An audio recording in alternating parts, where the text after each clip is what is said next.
Hello everybody and welcome to this Train Sim World 3 news video. Today we're going to have a look at the new Peak Forest route. I've already made a previous video on that. I've sort of combined the information from that video and what we learned from today sort of into one, and also information that's come gradually throughout, all compiled it into one ultimate information video for your benefit. This will release on May 9th, but I'll talk more about the release information at the end of the video. One thing straight off the bat that looks pretty cool is that we got double head passenger and presumably double header freight as well.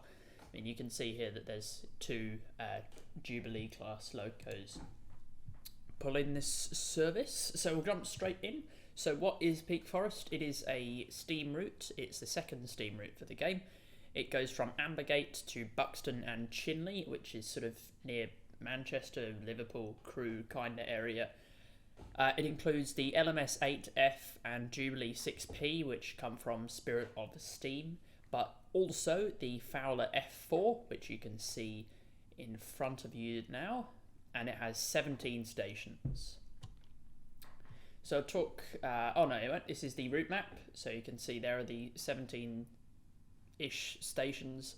Got Ambergate down in the southwest, and then Watsonwell, Cromford Sidings, Cromford, Matlock Bath, Matlock, Darley Vale, Rowsley Sheds, Rowsley Sidings, Rowsley Bakewell, Hassop, which is disused, Great Longston, disused, Monsaldale, disused, Millersdale, Blackwell Mill Holt, Buxton, which is one terminus of the line, and Buxton Sheds, and then up the other side of the Y, Tunstall Quarry, Peak Forest Sidings, Chapel on the Firth Central, Chinley, Buxworth, which is disused, and Goel Sidings right up the top there.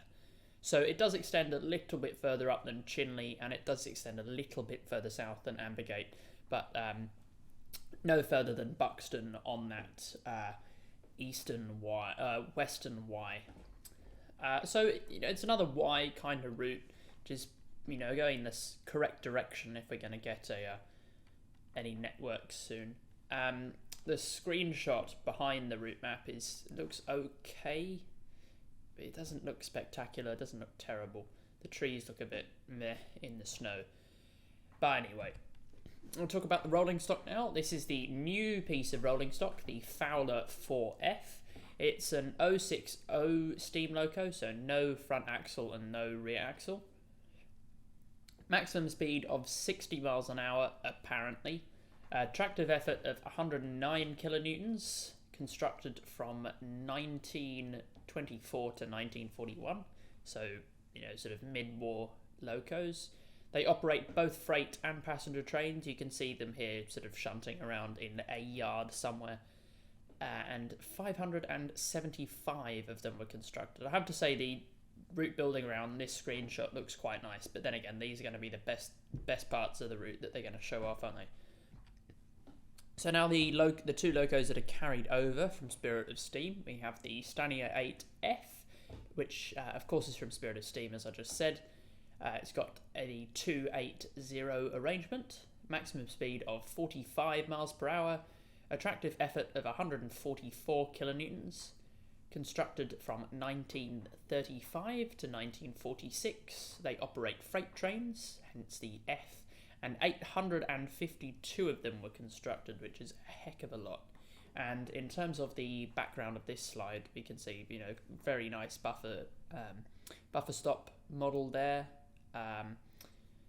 The distant scenery looks pretty poor. Those are some 2D trees I think I can see in the background, which is quite bad, but the closer scenery is alright. The brake van across a lot of these assets are carried over, but I do like that mechanical crane. That is quite a nice touch. Right, and the passenger loco, the Jubilee 6P with its beautiful green livery. This is also from Spirit of Steam, of course. It's a 460 arrangement, white notation. Maximum speed of 75 miles an hour. Of course, these trains don't have speedos, so the top speed is sort of whatever you want to drive them at. tractive effort of 118 kilonewtons, constructed from 1934 to 1936, so not a huge time period there. They operate passenger trains, and only a measly 191 of them were produced, which is still a lot by modern standards. So that's the 6P, and again in this screenshot it's the same one as the opening, but you can see the double header there, which is very cool. But again, what appear to be more 2D trees, which is certainly not very cool. In terms of other mentions, there are no layers from this to any other routes, not even to Spirit of Steam. And there's no layers from other routes onto this, which is also a shame. There are some walking paths around the place. I believe that's sort of similar to Niedertalbahn and Reiser Dresden around the Meissen area. And what has been causing a little bit of grief on the forum page was how there aren't any diesel locos, because I think a lot of people are saying, look, this is a real heavy freight route, why don't you give us some diesel locos? We have so many of them in our libraries. This would be a fantastic route to drive them on. Just slap them in a different livery, bundle them in there, it'd be fantastic. Of course, Dovetail being Dovetail said no, we're not doing that, which I guess will sort of mean there's a lot less variety to the route. I mean, the Fowler 4F is looking a lot better than it was in the previous dedicated article, because in that article it was still pink. They hadn't textured it, and the texturing looks pretty good. Be interesting to drive it, because it'll obviously behave very, very differently to the two other locos that we have.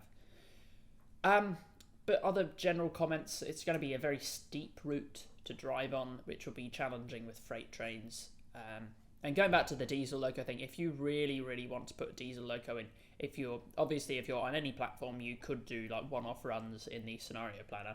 But if you're on PC, watch out for any mods that could update the timetable to include more layers from other routes, so from Northern Transpennine or something like that. I reckon it'd be cool to have even some of the old West Somerset Railway stock, like the West Somerset Railway Class 9, could layer into some yards, perhaps. I don't know. I'm just making stuff up now. Let's have a look at the release information. So it releases on the 9th of May, that's British time, obviously. And it's the regular route price, whatever that is in your local area. But if you're on Steam, I believe only Steam, there's a 10% discount until the 9th of May. And that's about all there is for the release information. And then, I mean, looking at this screenshot, see, this one looks very nice. I do like this, but of course, this is going to be they're only going to take screenshots of the good bits so they can sell you it, because it's advertising, isn't it?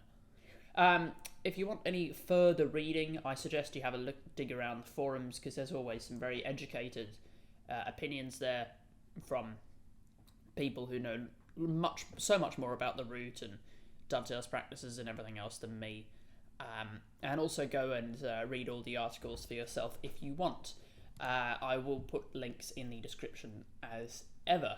And with that, thank you so much for watching the video. I hope you enjoyed it or found it useful. Have a lovely day, and I'll see you all next time. Goodbye.